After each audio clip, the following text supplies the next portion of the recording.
Sexy Veggie, le podcast où les fruits et légumes sont mis à nu.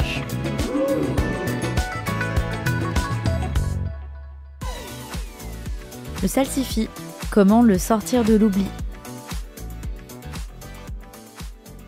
On le trouve très rarement sur nos étals. Le salsifis a pratiquement disparu. Et certains diront tant mieux. Ce légume racine n'a pas vraiment la cote. Et pourtant, avec son goût subtil, légèrement sucré, le salsifis est tout sauf suranné. Vous pouvez en acheter surgelé ou en boîte, mais on vous conseille de les choisir frais. C'est quand même bien meilleur. Alors oui, vous allez avoir quelques difficultés à le trouver chez votre primeur, mais ne vous inquiétez pas, vous pouvez jeter votre dévolu sur la scorsonère.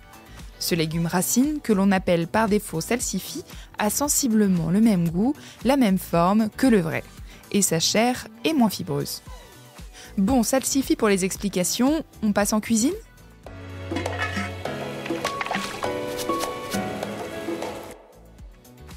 Scorsonère ou salsifis, dans tous les cas, ça se prépare de la même manière et c'est tout aussi pénible à éplucher. Mais on ne se décourage pas. Avant toute chose, brossez les salsifis sous l'eau pour bien les nettoyer, puis munissez-vous d'un économe pour les éplucher. On vous conseille d'enfiler une paire de gants, histoire d'éviter de vous tacher. Et comme ça s'oxyde assez rapidement, vous pouvez plonger les salsifis dans une eau citronnée avant de les mettre en cuisson. Voilà, le plus dur est fait. Vous pourrez ensuite les faire revenir dans un beau beurre mousseux.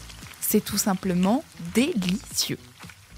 Et si vous voulez encore plus les sublimer, voici une recette avec des notes sucrées et acidulées du chef Florent Ladenne.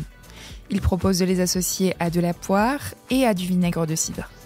Pour ça, on découpe et on plonge les salsifis, une vingtaine de minutes, dans de l'eau bouillante. Pendant ce temps, on taille une poire en brunoise et on hache du persil. On mélange le tout avec un peu d'huile de tournesol. On fait dorer les légumes à la poêle avec du beurre. Hors du feu, on y ajoute quelques graines de tournesol et du vinaigre de cidre.